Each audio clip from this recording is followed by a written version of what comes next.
Pengertian revolusi Cina.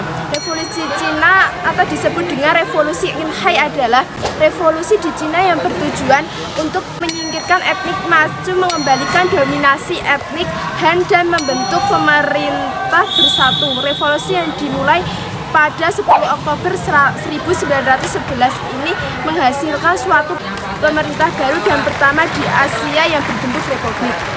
Ada beberapa faktor yang membelakangi revolusi Cina, yaitu satu, pemerintah Manchu telah mendapatkan pengucapan sebagai pemerintah yang kolot. Kekalahan Cina dan peperangan melawan Jepang, terjadi korupsi dan pemborosan yang semakin meningkat. Salah satunya di Istana Manchu. Munculnya kaum intelektual Cina yang ingin menjatuhkan dinasti Manchu dengan telan paham-paham yang bersumber dari barat, hilangnya kepercayaan rakyat terhadap dinasti Manchu. Pada tanggal 10 Oktober 1911 meletuslah revolusi di Wuchang atau Wuchang Dai di bawah pimpinan Li Yuanhong dan berhasil menggulingkan kekuasaan Manchu.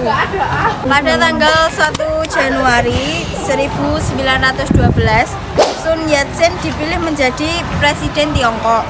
Dan pada 12 Februari 1912, Tiongkok Utara yang diperintah oleh Kaisar Xuanzong pada rakyat Tiongkok melalui urusannya Yuan Shikai.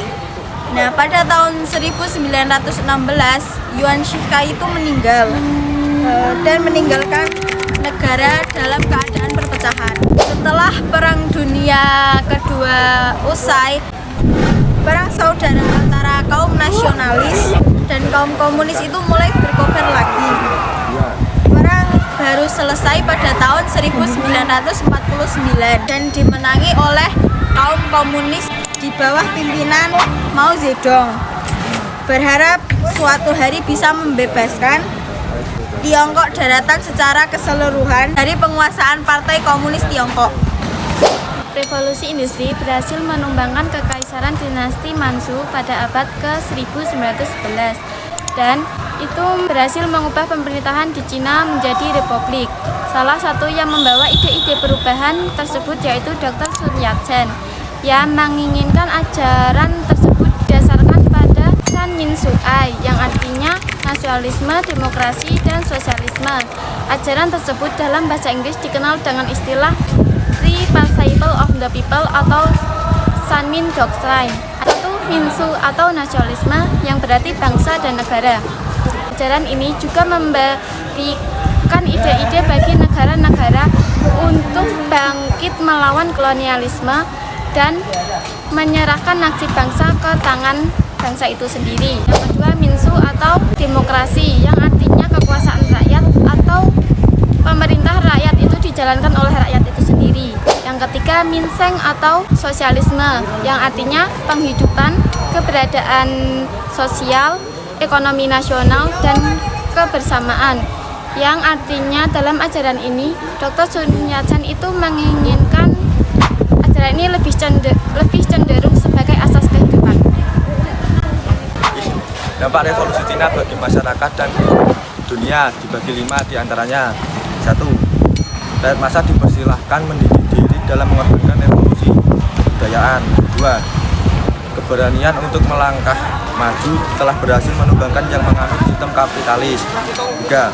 Mencegah terjadinya tuduhan keliru terhadap rakyat revolusioner.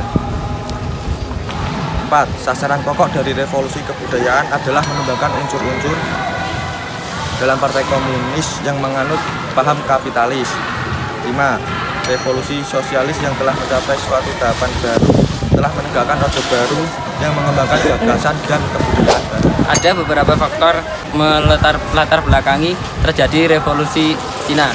Salah satunya yaitu karena pemerintahan Cina yang dibilang kolot dan kalahnya perlawanan dengan Jepang, dan juga ada terjadi pemborosan dan korupsi yang semakin meningkat, salah satunya terjadi di Istana Manchu.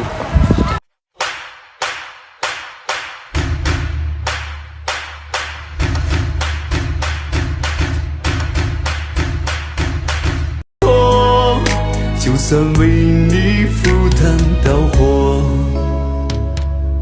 如果我忘了怎么爱你，那一定是我失忆昏迷。